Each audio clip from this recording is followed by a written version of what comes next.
Hey everybody, welcome back to Two Dudes Talking Motorcycles. My name is Mitch. And my name is Gleb.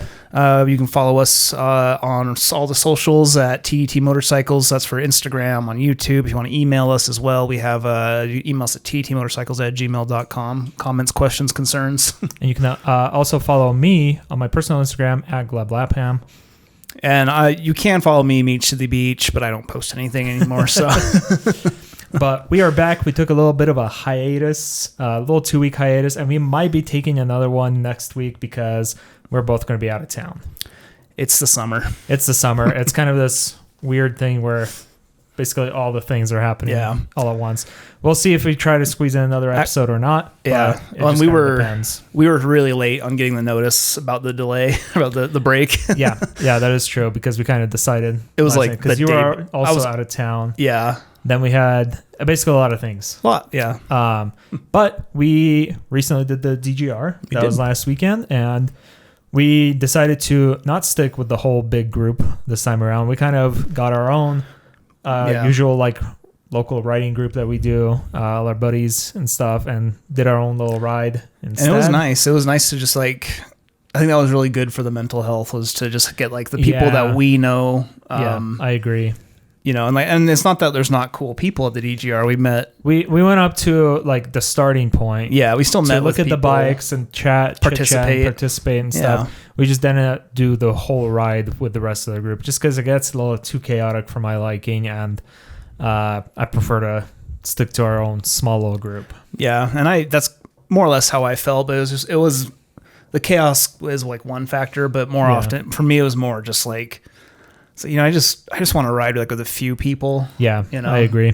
I just didn't feel up to like doing the whole thing, but it was nice to see everybody.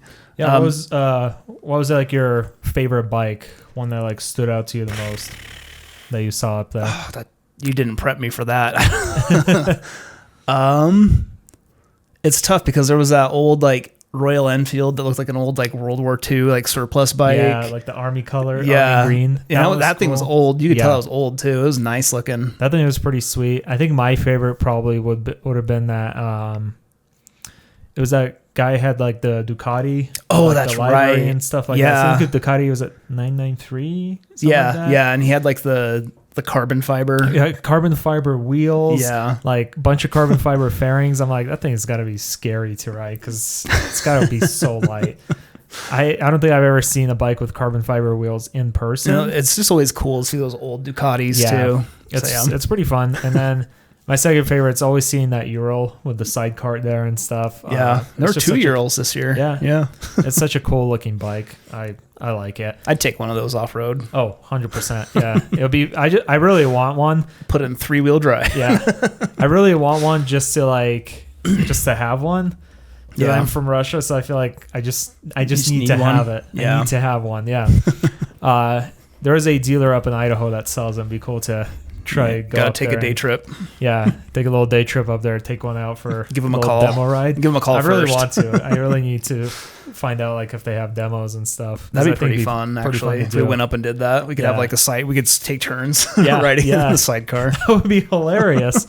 But yeah, so we did the GGR, and then that's pretty much it. I think I got new foot pegs for my bike. Oh yeah, Lone Rider ones. Nice and haven't wide. had a chance to really try them out off road yet, but I will say just having them on road already felt much better than the stock ones because I think I sent our little group with the comparison photo. They are much wider than the OEM ones. Actually, that's another thing we did since the last time we recorded.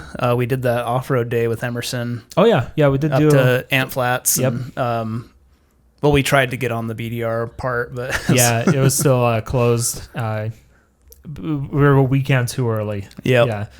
And that was pretty fun. I enjoyed it.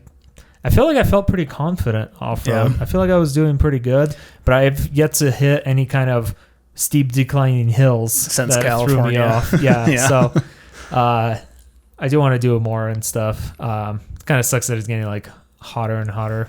Yeah. Luckily, we got to get to that elevation. Cool. Yeah. That was pretty fun. I felt pretty confident, especially even on that rocky trail that we were on. Yeah. Yeah. Honestly, like that rocky trail we were on, I felt better on that than I did on ant flats. Excuse me. Oh man, I felt better on that part than I did on ant flats, just because I just don't hate that washboardy gravel. Yeah, the washboardy gravel is not my favorite. It's like an easy off road, but it's like I just hate riding on gravel. Yeah. But for me, because I haven't been off roading since my injury. Yeah. After we got back from California, and so I was very out of my comfort zone, but I did enjoy getting back out. Yeah. It was just seeing like where I'm at, and it would be nice to like get out and practice more eventually. So yeah, I had a fun time. Yeah, me too. So it's just a little expensive to get the bike ready for off-road. Yeah, it's just, I feel like every time I get on it, I'm just trying to think of like, how can I make this even more comfortable or better off-roading? Mm-hmm. Well, that's what I was going to say. The foot pegs, those stock foot pegs on the Tiger and the Scrambler, hurt my feet, especially because like my ADV boots, they don't have the stiffest bottom. Yeah. It's kind of a compromise because, I mean, they're still like a proper rating and certification, whatever. Yeah. But they're not as stiff as like a true motocross boot or like a heavier duty boot. So the sole kind of still bend down, and it like kills your arches. Bottom. Yeah. And that was really like starting to put a lot of pressure on my arches. So I'm very curious. And I think this weekend I'll probably go hit an off-road trail and try it out with my, with the new foot pegs on, and see how they feel. Did they send you the spring? No, they're sending me a whole set. Did you see my message on there? I just okay. Yeah. They it was missing a small little spring, and I try to make the stock ones work, but they're just like slightly too short to properly like flip the foot peg back down if it like moves up. Yeah. So I emailed Lone Rider, and they were super quick to respond. And then the other day I got an email from them saying like they don't have any spare springs, so they're just sending me a whole new set of foot pegs. And I was like, oh, cool. I'll just how can I send the other ones back? And they just told me to keep them. So I was like, oh, okay. Guess I'll have some spares. Yeah. That's fine. So props to their customer service, though. That's good. That's good to hear. Sent it out super fast. Yeah. Yeah, because I'll probably get those eventually at some point if I can. I'm still trying to figure out my question for the audience. If you have a good solution for me to put a good way for me to carry my camera on the bike that involves, I have a specific set of criteria that I'm trying to meet, is being able to either easily take a bag off and on the bike that I can just bring in with me to like cafe, like a coffee shop, restaurant or something like that if we're doing a longer ride, or just like lock it, or leave the camera in there and be able to fully lock whatever's on there without it being able to be taken off easily.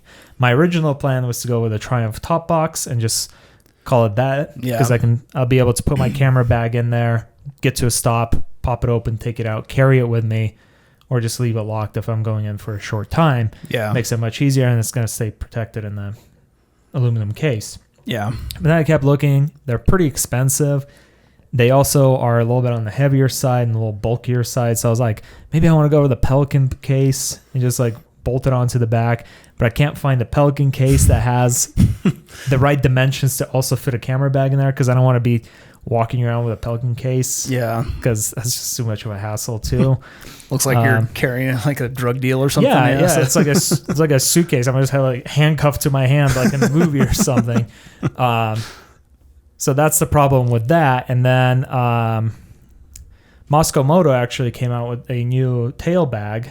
It's called their hood tail bag. Yeah. Which actually looks like it might work. But then kind of the other issue is that I won't be able to just leave that on the bike if I'm stepping away from the bike for a little bit. If it's like parked around the corner or something like that, I'd want to bring that with me. Yeah. Because the camera would be in there. Yeah. And that's just adding like one more thing I have to like strap on and strap off the bike to bring in with me. Yeah. If I'm going, because usually I bring in my tank bag, but now I just don't do that as often because I usually don't really keep anything important in the tank bag other than like snacks, water, and a hat. Yeah. So there's that. So I'm kind of trying to juggle like 3 different solutions and see what one might work. Yeah. And then, so yeah, that's kind of like my next big accessory, and I'm not sure not sure what I want to do. And it's kind of like a balance because I did look at a Pelican case at a local camera store. I was like, oh, this almost fits my camera bag in there. So then the guy suggested like, oh, why don't you get like a smaller camera bag and put it in there? But then I'm spending pretty much the same amount of money as I would on getting the actual Triumph box. Because camera bags are expensive. If you do photography, you know. Yeah. So it's like, well, okay. So I can put the camera bag in there, but then I'm spending the same amount of money as I would. Sounds like you might just need the Triumph case and deal with the bulkiness. Like, honestly, I think that's my number one solution. And then the number two is that case from Moscow Moto. Oh, yeah. Which would be kind of nice because it's just sit on the cargo rack, sit in the back. It'd be much lighter, which is good. Yeah. It'd be much lighter. And their stuff is pretty secure, at least sitting on the bike. So it might be okay. But then anytime we would stop somewhere, I'd pretty much have to take it off the bike because I'm not leaving it if I can't see it directly.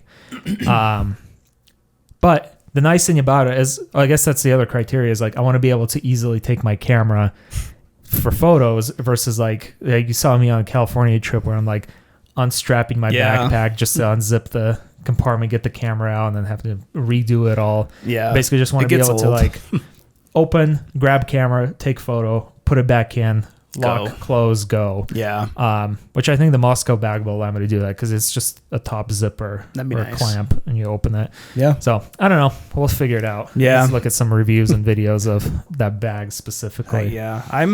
For me this year has just been all just like maintenance costs, like the 20K service. I need to do a brake flush. I need to do a coolant flush. And I ordered those crash bars that we're gonna put on, but nice. I don't know, man. Times are tough. Might have to return them. So makes sense. But it's that off-roading is like constantly trying to find the better solution. It's just spend more faster. Yeah, exactly. But anyways, our main topic today is going to be about heat. Yes. And riding in it. I feel like we've touched on it in a couple of episodes before here and there, but I don't think we had a specific episode on it. But since it's getting hot, at least here in Utah, I just felt like it'd be kind of good to share some of our, some of the ways that we deal with the heat. Yeah. And riding in like sunlight, because we have plenty of experience doing that. But before we do that, I wanted to talk about some news-related items. And first start off with Minnesota now has a lane filter, or will have a lane filtering and lane splitting law coming into effect July 1st, 2025. And they are one of the few states that I feel like in recent years has been kind of a bigger push to make that happen in more and more states. In Utah, we're allowed to lane filter. Montana added some. Colorado has it.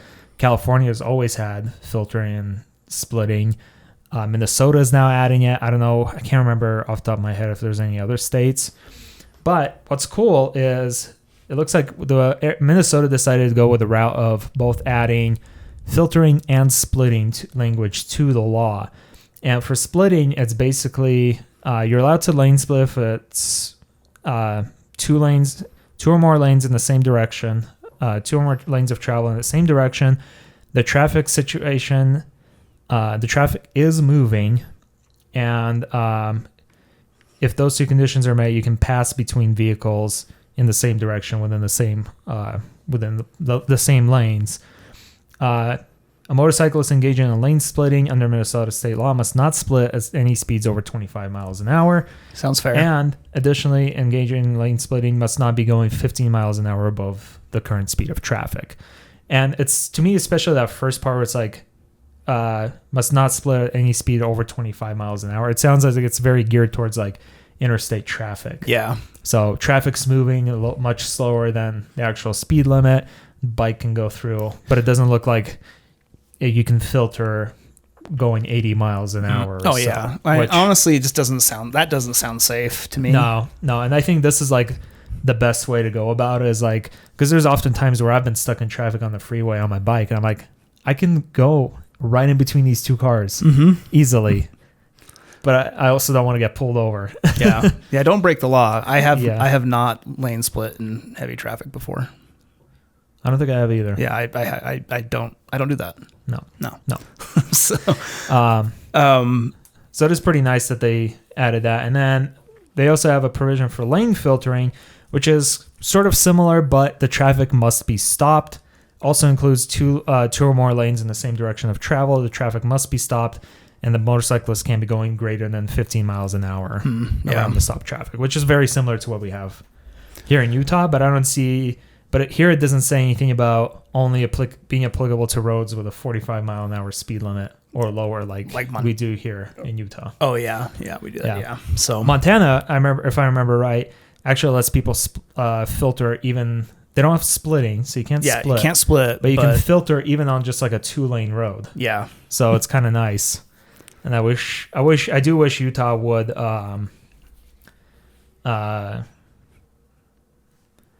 like enhance the law so if you can do it on like the interstate and more places, because I mean we have plenty of roads here that are definitely should be able to filter on that are well above 45 miles an hour. Oh yeah, because we have those giant, especially all over the red valley. Lights, that have 55 mile an hour speed limits but still include red lights. Those 100% should be able to be filtered. Yeah, and in case you're not aware, I mean filtering is a safety thing for motorcyclists because they, you get rear-ended on a motorcycle, you get either pinned underneath the car that rear-ended you, can get pinned in the car in front of you, smashed in between those two cars. You can get dead. And filtering allows you to mitigate that. It lets you get ahead of the cars, get ahead of the traffic, so you lower your risk of getting rear-ended. So very happy to see more states doing that. And... well, it's just silly too, because maybe this is just my take on it, but if you're if you're a traffic cop, right, and you're in a state like where that's not legal, you should know that is a safety factor for bikes, and it's not a slight at drivers or it's just like, why would you bother? Yeah, why would you bother with that? It's a safety thing, and I mean honestly, if I was like just a driver too, it seems like a great idea because I'm like, oh, hey, cool. That's one less car or vehicle I'm going to be stuck behind at like a light or something like that. Like, oh, cool. It's a win-win. Motorcycles went to the front of the line. All right, cool. Now the line is 4 vehicles shorter. Yeah, it's a win-win, really. Yeah. Like, even though you might get a little butt hurt that someone got in front of you, but just ride a motorcycle. Grow That's up. The problem. Yeah. And then another bit of news that I do have, Cardo, which we are big fans of, not sponsored. Cardo should sponsor us. They should. Big fans of our Cardo Pactuck Edge. Is that what we have? Yeah. Oh, yeah. So. It's whatever the newest one is. The Edge. Yeah. Cardo released a waterproof microphone, which I never really thought I really needed because we don't really ride in wet downpour conditions or try not to. I see it as more of like you see it all the time on Instagram, those people doing some water crossings and they go down head first. So I think it's like if your helmet gets submerged, but I don't know how often we're going to deal with that. So but this article does make a good point that Cardo, it would be something very useful for like snowmobilers and stuff like that. Oh yeah, because you're most likely you're wearing a helmet for that too. Hopefully. I forget that it's not just for motorcycles. Yeah, I mean Cardo makes headsets even for like snowboarding ski and snowboard helmets and stuff like that. But I was like, oh, that actually brings up a good point. But luckily, if you do want this accessory, it's only $25, which is nice. Actually, not a bad price at all. So for selling an accessory, that's pretty cool. So like when I saw that price, I'm like, oh, especially if I see it on sale for like $20, I would just buy that just to have it. Maybe even I don't know. Yeah, but for now, I don't really need it. So if my mic starts to go for wear and tear or whatever reason, then if something does happen to it and I do need a replacement, it kind of makes sense. And then but that's when another they'd probably just replace it anyway, because even with Emerson, when he had that little pin come off his TalkBack Edge, he talked to Cardo and they replaced it. Oh, I didn't know that. Yeah. Okay. And then that's because it was under warranty. Yeah. So that makes sense. But if I remember right, he didn't have any issues with them. That's good. So. That's good. Yeah. And then for my other bit of news, OnX introduces a cool off-road camping feature. If you're unfamiliar, OnX, at least here in the States, I don't know how available they are in other countries, but it is a kind of like an outdoorsy maps app, basically. They show different kind of like, I have the off-road version specifically. They show different like off-road trails, different kind of map layers like topographic maps, elevations, and things like that. Users can like add trails to them with different difficulty ratings and stuff. So it's basically an app to try to find new trails for like off-roading and stuff. They have variants for like hunting and hiking and stuff where you can see like private and public land and kind of like places you can or can't be. Yeah. I know it applies to like US and I think Canada as well, but I'm not sure how it works internationally. Gotcha. But they added a feature for dispersed camping, which I thought was kind of cool because it's like its own little map layer where it shows dispersed camping sites. And for those listening from other countries in the US, dispersed camping is basically any campsite or campground where any place you can camp that's not part of an official or designated campground, or there's no like restrooms or facilities. It's just basically like a campsite out in the wilderness. If you got a shit, you go dig a hole. Exactly. Yeah. Which I think is kind of cool that they added that, because sometimes those places are a little bit harder to find, and if you honestly look them up on the map. Yeah, from the times that I have like done my own dispersed camping, it's honestly I have more fun than doing that than I do at a campground. So it can be a lot of fun. So that's kind of a cool little feature. I think it only works if you have the like premium or the paid version of the apps, but for just the premium version, it's $35 a year normally, but you can find it like half off during like Thanksgiving sales and stuff like that throughout the year. So I say it's not bad if you snag it out. I'd be interested in checking it out, because it'd be nice to be able to just pull that up and find like and you were saying too, it has like the difficulty rating. It does have difficulty rating and stuff. It is like user reported, so I don't know how like it's gonna be very subjective and stuff. But what I liked about it is that when you're showing it to me, is that they have like the people can post pictures of the road, and you can get you can get a feel for it yourself, or an idea of at least of parts of it. Or you can look up the trail name, and then you can Google it and see if there's more photos you can find from that trail. Basically, I kind of think of it as like All Trails, like the hiking app. All Trails, but for like off-roading. Like vehicle off-roading. So it's a cool app. I don't use it very often, but I have used it occasionally, and it is kind of helpful. And something to test out this summer. Yeah. It'd be so it's pretty cool that they added that feature. Yeah. That's all I got for news. Yeah. I mean, other than that, if you've been awake even for a second in the motorcycling world, KTM's been going through a few changes. That's true, yeah. And this was just something that I caught. This was updated this is from yesterday, I believe. A board member from Bajaj is stepping down from the supervisory board, so it's just like more shuffling, more mixing it up for KTM. And Bajaj is now the majority the majority owner of KTM. Yeah, so they're seems like they're going to be sticking around. They're still a little. They're in the red a bit. Pretty probably. Sure there's a lot of like financial stuff they have to take care of first. And for those that are unaware, Bajaj is an Indian motorcycle manufacturer, and they manufacture a lot of small capacity bikes for KTM. I think Triumph's even involved with them. Yeah, they just. I'm not sure about BMW or not, but I wouldn't be surprised. Yeah. So they're one of like big like small capacity motorcycle manufacturers, and I think they must make a lot of bikes for like the local Indian market too. Oh yeah, they have to. Yeah. So that probably involve Royal Enfield and maybe. Yeah. So and then, but yeah, they are now the majority stakeholder in KTM. And speaking of KTM, I was actually watching a review earlier on that 390. Oh yeah, we talked about the 390R. And I'm just like, that's such like a good little package. Like if I was just getting into motorcycling, I would totally look into getting that bike as an adventure bike. That would be a just sweet so good first one. Yeah, honestly, it would be. Hell, I wouldn't mind it as just like a second bike, but then I already have an adventure bike, so I'll probably get this Enduro dual sport little like brother, the 390 Enduro. No, it would. Honestly, it's just crazy because like KTM's are like insanely good off-road machines, and it's just I guess it's just bad leadership or something in the previous leadership or something. But like I keep thinking about like, so they there's KTM. They also, like, the same company also owns Husqvarna. Yeah. Then they bought out Gas. They I own forgot about Gas as well. They I forgot about that. And then recently MV Agusta as well. So that's a lot of companies under like one umbrella. Yeah. So I'm not a business person. I don't know. I'm not a financial business economics expert. I failed my economics class, in case you're wondering. I didn't even take economics.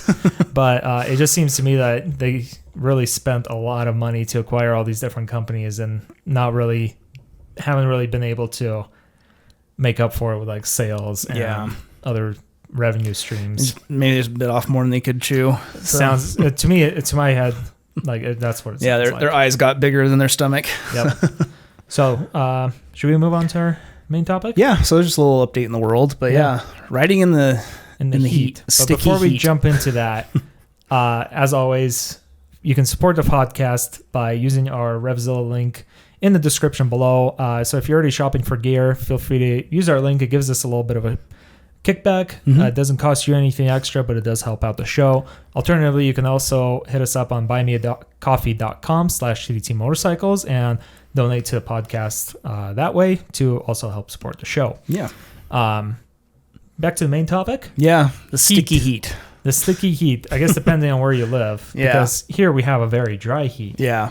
And once it's just that I get sticky when it's in the dry heat. Once you hit a certain temperature, not even in air mesh, fully meshed motorcycle jackets. You're just getting air fried lightly. Getting air fried by the hot air. And I remember that very well when we were on our trip to California and riding through Nevada. That was brutal. Hit midday and it hit that 100-degree heat. Oh my God. Yeah, I think at one point it was like 102 or something. Something like that. And I gnarly. remember like just feeling like absolute shit in that heat. There was no airflow. There was no fresh. Well, there is airflow. It's just hot air. Yeah. There's no freshness. There is nothing.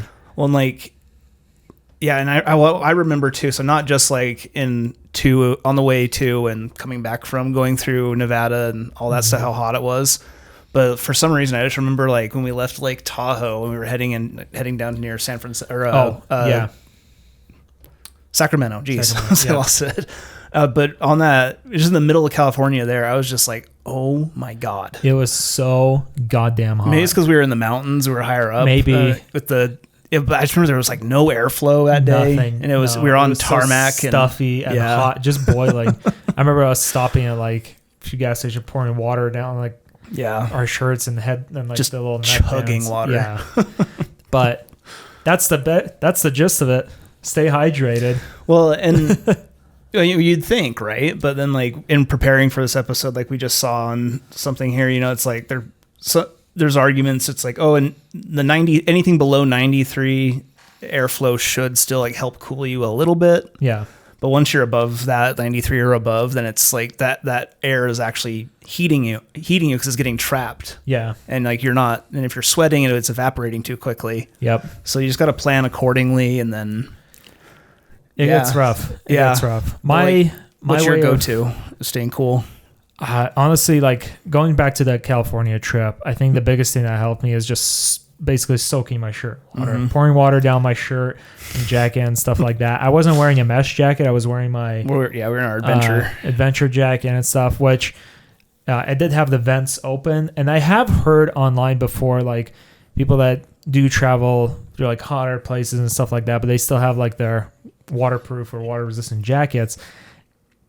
It's kind of like a double-edged sword. Yeah, you're going to get hot and sweaty in those, but your sweat doesn't evaporate as easily. It doesn't like leave your body super easily, so it kind of stays in there, and whatever vents you have open just kind of as long as you're moving.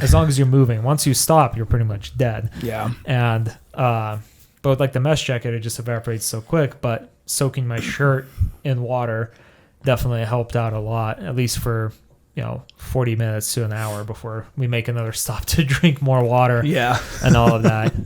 That's my go-to. Another one is also just trying to avoid, it's kind of hard to avoid riding like midday and stuff. I mean, that's the whole time. That's the whole time. But if I'm planning on doing like a day trip or a day ride, like setting off a little earlier in the morning, grabbing lunch somewhere like in the afternoon, or just going off. inside to cool off, and then before riding back home, Yeah. if it's a day ride. Or luckily here in Utah, we do have the benefits of having mountains in our backyard, so we do have a bit of elevation that we can kind of escape to, and the further you go in, the cooler it does get. Yeah, I remember like a week ago or two, I decided to go up Big Cottonwood here, and yeah, just a few minutes in, it was like, oh, I feel so much better. Yeah. And but if I'm on a long trip, I think the lessons I learned from California was I needed to pack a lot of water, which luckily I did. I had a ton of water with me, and the other thing was to take breaks pretty frequently to drink said water, and to get the shirt and your clothes pretty much. Do you remember that rest area we stopped in the middle of Nevada on the first day? Like it had like the most disgusting abomination of like a rest stop bathroom area, but they had the water pumps. Yep. That underground water in the middle of that desert. That was so cold, and I loved it. It felt amazing. Felt amazing. Yeah. Absolutely amazing.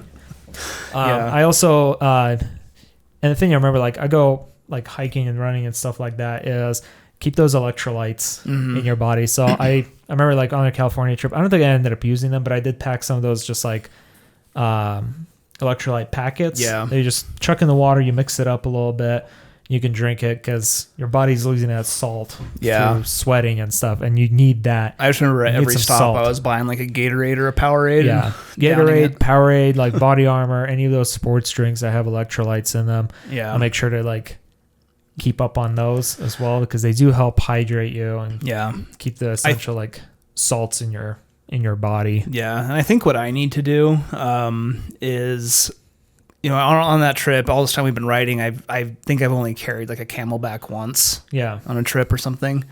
But looking into this, like this little article I was reading through here, it's just like, you know, yes, you do need to make those stops, take those rests. It's like, but that's too much time to go between on these high temperature days without water. So getting a Camelback, or like what Moscow makes, or whoever makes them, that like you can get a little Camel tank bag, you know? Yeah. I have the Moscow Moto Nomax bag. Yeah. And it does have a water bladder built into it. I can drink it on the go, but it's a little tricky to get it like under my helmet to properly drink it. So I usually still wait for a rest stop, but it is nice to have it there, because even if I want to like pull off on the side of the road real quick, I can just kind of feed it through. Yeah. And take a few sips, and it does come in really handy. And even if the water gets warm, which it will, it's still water. Yeah. It's still good for you. Yeah, it's gonna hydrate you. It's gonna get warm regardless, but you kind of need it. Yeah. Well, and like back to like layering or dressing, like, you know, we're always at GAT pretty much, except for the DGR. Yeah. And even then, that for some reason it was hot as shit. Yeah. And like all this week it's been temperate. Yeah. And nice. I was wearing literally like a white button-up shirt with some like basic khaki pants. Yeah. And I was boiling on my bike.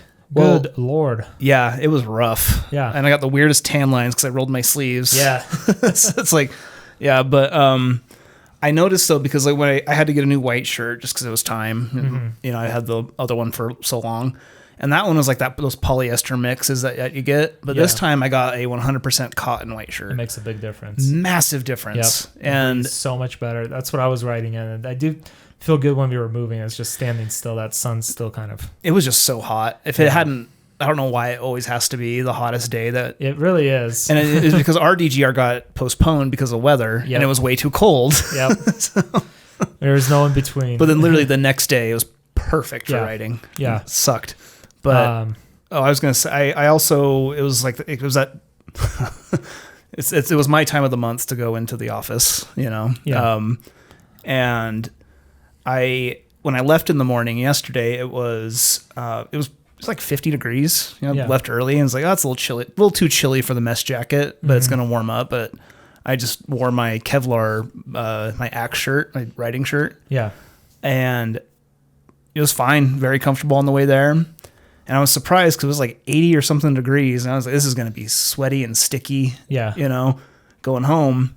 But I put it on and it's like, okay, yeah, it's getting hot. But yeah, I got moving, and just, I don't know what it was. It almost felt better than the mesh jacket in 80 degrees. Interesting. And I don't know. Maybe, So I wonder if it's kind of like that. I think maybe the material is more absorbent or something. Maybe. I don't know. Maybe But it's that like sweat effect. Where yeah, and that's what I'm thinking it's is not like evaporating the sweat from your body as easy, yeah, as quickly. yeah. So you're I think saying- like in the cooler temperatures, maybe it'd be helpful to not wear a mesh jacket.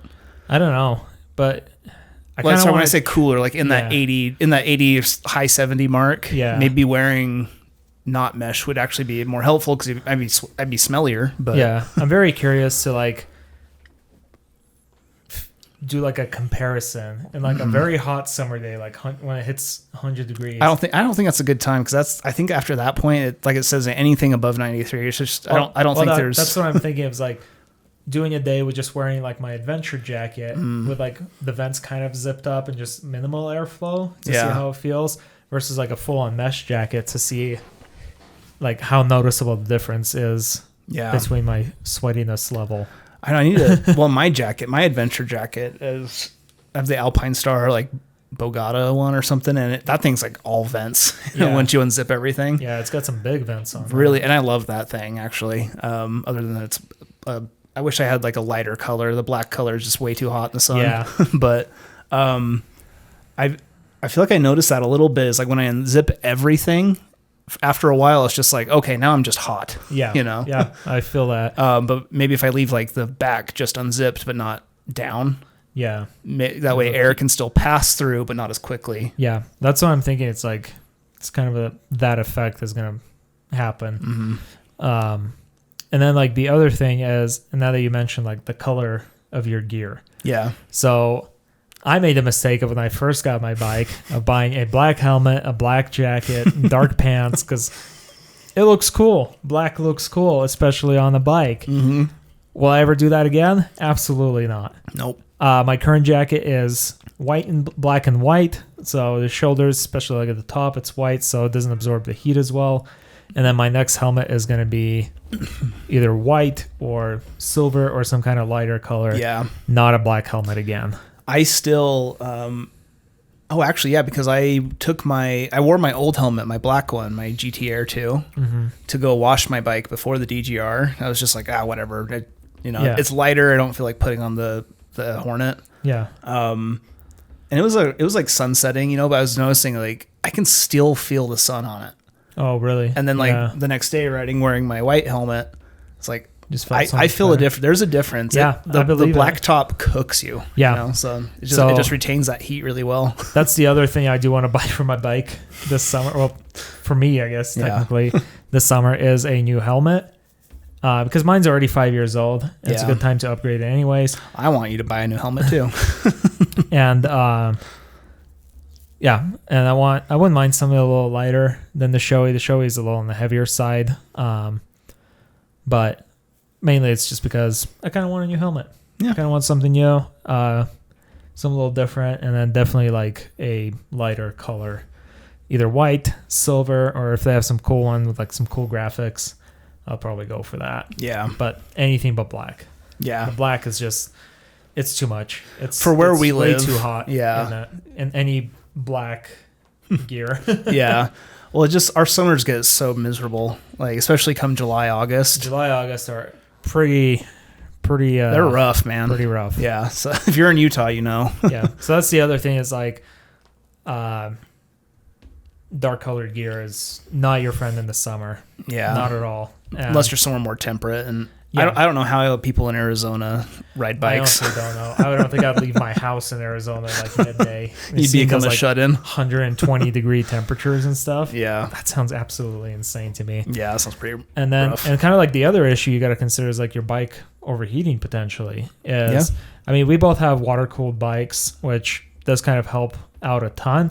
And I've never seen my temperature gauge go above the middle. Like for the entire 3 years that I've owned the bike, it's always stayed in the middle. Yeah. I'm still on the original coolant, never had a flush.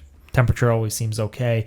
But there's a lot of bikes out there that are like air and oil cooled or just air cooled that they do need that airflow. So if you are riding in the summer, you do have like an air cooled bike, like an older BMWs, Harleys, a bunch of older bikes really that are air cooled. Keep that in mind that you need to be moving for that bike to be cooling off.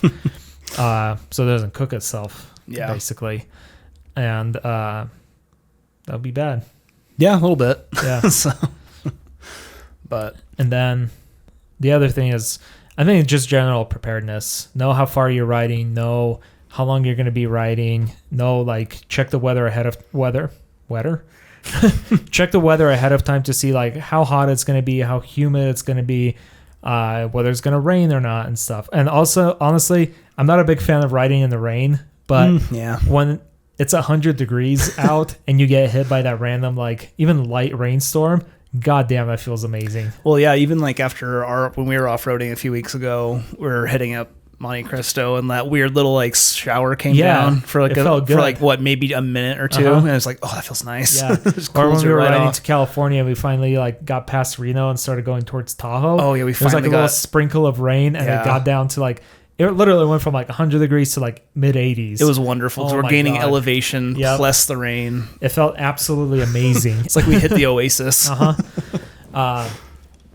yeah, just kind of plan for the weather. Yeah, and then I know we're kind of like biased towards dry heat knowledge here because that's what we ride in. So I'm not sure how like humidity this advice is going to work in a very humid environment, but I'm assuming you're just going to be swampy the entire time. Yeah, I feel like for one, especially if you're not used to humidity, you're going to be swampy no matter what. But I feel like if it's really hot and if you wet your shirt but you're already soggy, you know, like what I feel like that wet shirt would just like come to your body temperature and just be warm. Yeah, I just feel like that would just. But at least I feel like you'll constantly. Maybe that's where the mesh jacket would actually work more because you're already sweaty regardless of what you do. So getting some airflow. So you're gonna have that airflow. That would actually make more sense. You off. Yeah, that would make more sense. Maybe here in the dry climate, it's just. I don't know. Yeah, I don't know. Let us know if you live in the humid, hot climate.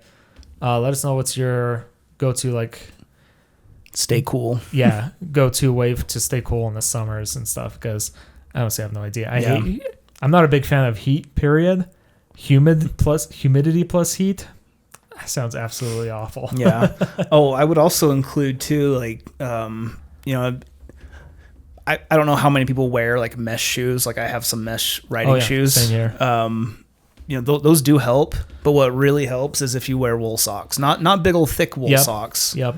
But get like some nice thin ones, because that will actually like retain that foot sweat. Yeah, and like wool in general is just very good at wicking moisture. Yeah.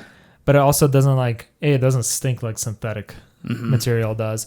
But also like it's really good at wicking moisture from your body, but also like kind of keeping it there, so you kind of get like a cooling effect from it. Sounds kind of gross, but it makes sense. Yeah. So you're not getting drenched in sweat. It's kind of pulling you away from your body, but still. And then having the airflow come through the wool too, it'll help. It'll wick it away from you, but then that air will cool that back in it. So it just helps your. And also, like when we were doing that trip to California, I remember I wore a long sleeve shirt for the same kind of effect. I wore like it's not necessarily a thermal shirt; it's just a long sleeve like hiking outdoor shirt and stuff. But it's moisture wicking, it's synthetic and stuff. But I feel like that also kind of helped. Yeah, I have those sun shirts. Yeah, kind of wick the moisture from my skin, but also kind of keep it in the shirt. Yeah, and then also helps if you do want to like soak it in water and stuff. Then you can just have that basically. Yeah, it was. Oh, it was so nice. Yeah, it felt really good. Yeah, the sun shirt really helped me out. And one thing I got, if you remember, I don't know if I talked about it when we covered our California trip, but that weird like heat rash that got my head all swollen. That's right. Yeah. It gave me that Neanderthal brow. And it happened a little bit on the off-road one, so I'm pretty sure that's heat related. It sounds like. And so like rash. What, you know, if you're getting heat rash on your head or something, like then get like I'm thinking of getting one of those cooling or like a layer that doesn't that will wick moisture off my bald head and but also keep like the pads off my skin. Yeah. And also I'm a big fan, especially on long rides, of wearing just like a like gaiter. Well, the back of your neck will thank you. Yeah. So prevents helps with sunburn, but also if you get it wet and moisture, you can like wear it around your neck, and it's gonna help cool essentially your head because your arteries are right there, flowing through your neck. It's gonna help. We keep your body a little bit cooler. You know what? That waterproof mic might actually come in handy. Because I was just thinking our helmets get drenched anyway.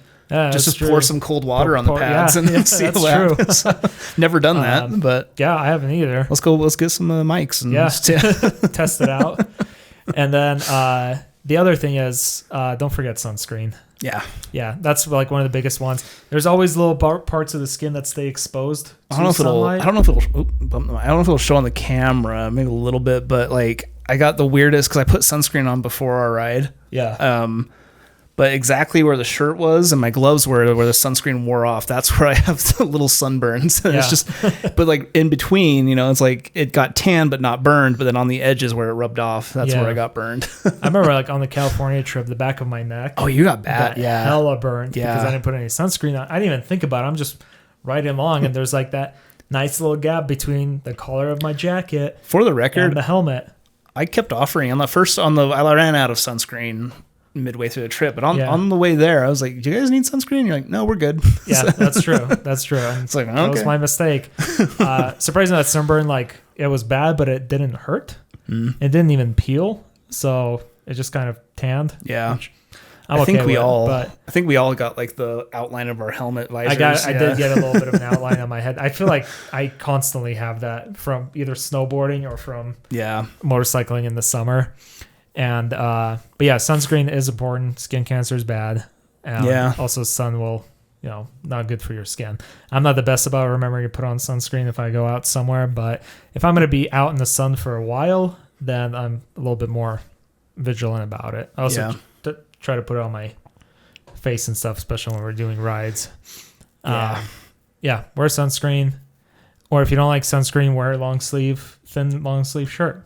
Or like a hiking hoodie. Yeah. I have the UV, like the sun shirts that I had for the trip. Those are godsends. Yeah. When I went on my trip to Miami, I ended up buying one because I kept getting sunburned at the beach, but I wanted to like go swimming, but I didn't want to keep reapplying sunscreen every time I go in the water. So I just got one of those like surfing, like rash guard shirts and just wore that. And I'm like, it works. Kind of looks silly, but it works. Yeah. It works. I'd rather do that than be sunburned constantly. Yeah. I think sunburns look sillier than a sun shirt. That is true. Yeah. They can. But yeah. I think that's pretty much it. I think so. Just a little reminder for everybody and we got caught up anyway. Yeah. So remember, for heat riding, drink plenty of water. Don't forget your electrolytes. Stay cool. Wet your shirt if you have to. Yeah. And then take frequent breaks and be mindful of, if you start to feel like you're overheating, what are like the symptoms of like heat stroke or that you're overheating? Like nausea, headache, blurry vision. Yeah. Am I on the right track? Yeah, if you're dizzy and I have to go through my old. If you feel dizzy, if you feel lightheaded and stuff like that, clearly your body's telling you like, hey, this ain't right. So be mindful of that. Pull it off because you don't want to be experiencing that while cruising down like 80 miles an hour on a highway or off-roading in the middle of nowhere. Yeah. So keep that in mind. I think that's I feel like in the wind too, like it'd be easy to like not realize that you're getting overheated. Yeah. And I just feel like that's probably one of the big things in like humid areas too, is you don't feel dry. Yeah. But your body might be running out of sweat, but you still feel moist or wet and stuff.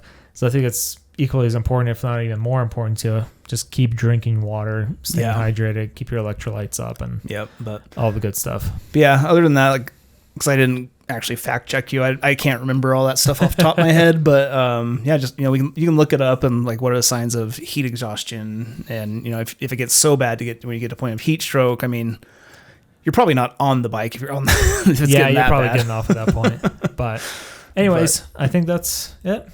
Yeah, I believe, I don't know.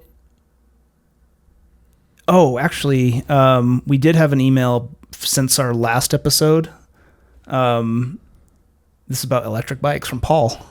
I don't know if we mentioned that on the last one. I don't think we did. But Paul, we appreciate your words that you like the podcast, and I think you're right. I think we do need to go try out some electric bikes. Yeah. Going through here, as far as I know, you have not revisited the subject of electric motorcycles. Since then, I've been riding motorcycles for 40 years now and have been a member of a motorcycle club. Started on a Kawasaki KH400, owned a few Harleys and Yamahas, and a proud can I use? Okay. I am now a proud owner of a Zero SRF. Funnest bike I've ever owned. I also drive an electric car as performance-based and love it. Where was it? I now experience the thrill of instant acceleration, silence, stealthy, nimble handling, and amazing tech, and also the benefit on saving gas, which is true. So that's pretty cool. Yeah, and I agree. You know, we were definitely getting a little. We're a little biased towards combustion bikes. Yeah, well, I think like. You know, it's fair that's our experience. We like the rumble and the roar. And The biggest thing for me is honestly the range and stuff. Yeah. Like, I have an adventure bike. We do long rides. Yeah. And that having that range anxiety is just probably something that's going to be constantly in my mind. Yeah. But yeah, I think like, you know, what I was hoping our message was, you know, like, I hope it didn't come off as that we were just dissing all electric bikes, but we were just more going after like the downsides of it, of like where the tech is at right now and what other options we have. But yeah, I still haven't ridden an electric motorcycle. We can add that to our list and try them out. I'd be down to try any motorcycle, really. No, same. Yeah, I don't really have a bias on them. It's just like, I just like, because like you said, we go far. I mean, we'll easily do 200 miles in a day, even on a day ride. Yeah. So, and I don't know if any electric bike hits that. Well, and if the BDR had been open, we would have gone to Bear Lake and circled back, and so it would have been an entire like a couple hundred miles right there, mm-hmm. easy. Yeah. So, but yeah, I'd still be down for trying them, and it's not that I am completely like dismissive or not open to the idea of an electric bike, but being as someone who in my current situation can only own a single bike, electric would not be the choice. What I want to get. Yeah, I think it's awesome that you love it. And I forgot. I think he's actually more local. Oh no, he travels. Okay. Anyhow, I love what you guys do and be happy to talk about it more. I work as a partner, in the service, and I travel frequently, including Golden Spike and Timpanogos Cave, so we could arrange a test. So, I mean, hit us up. We would love to. We'll get back to you. Out the bike if you're offering. he reached out to us, so we'll reach out. We got to reach back out to you. So, but thanks for the email, Paul. Yeah, thank you so much, and thank you so much for listening, and also to everyone else. Thank you so much for listening, and I think that's pretty much it. Oh, so actually, let's just make this a really quick email so we don't get another backlog. And this is from Scott. Because of you guys, I joined our GGR in La Crosse. Yeah, I don't know what town. La Crosse. Yeah, Wisconsin. We had a small group, but still managed to raise more than $2,000. Thanks for the push. Awesome. And he sent a picture of us. I think your bike's perfectly appropriate for it. It's a bike. You went to the DGR, so I mean, I rode my Tiger in the DGR. And does not fit the distinguished look at all. I had to wash the damn thing for the DGR because it looked filthy before. And I kind of just leave it that way because it's going to go off-roading and it's going to get dirty again. Yeah, but actually getting this email was really nice to hear that somebody listened to us and like, you know what, I'm going to check out the DGR. Yeah, so good for you. Good for you taking that step, and congrats. Yeah. Yeah. Awesome. Yeah. There was one more, I believe. And then our Taylor, who's messaged us before, looks like he got some new gear, and AVG helmet and jacket and riding gloves. So good job. Wear your gear. The helmet's not black, neither is the jacket. Good job. It's going to be good for the summer heat. Good call. Perfect timing for this podcast. Yep. So you did good. Yeah. But but thanks to everybody who emails us. If we miss somebody, we'll go back through and put you out. But thank you everybody. So. Awesome. That's it for this episode. Thank you guys so much for listening. Like I said at the beginning, or like we mentioned at the beginning, we may or may not have an episode out, another episode out this month, just because we're both going to be out of town. So we'll see if we can squeeze one in. I think we can. We might be able to squeeze one in like somewhere there, but it might be a week late. a week later than our normal release schedule. Yeah. So We'll figure something out. We'll see. If you follow us on Instagram, we'll post an update there. But until then, ride safe, stay hydrated, enjoy the summer heat, or don't enjoy it if you're me. And thank you guys so much for listening. We'll see you in the next episode.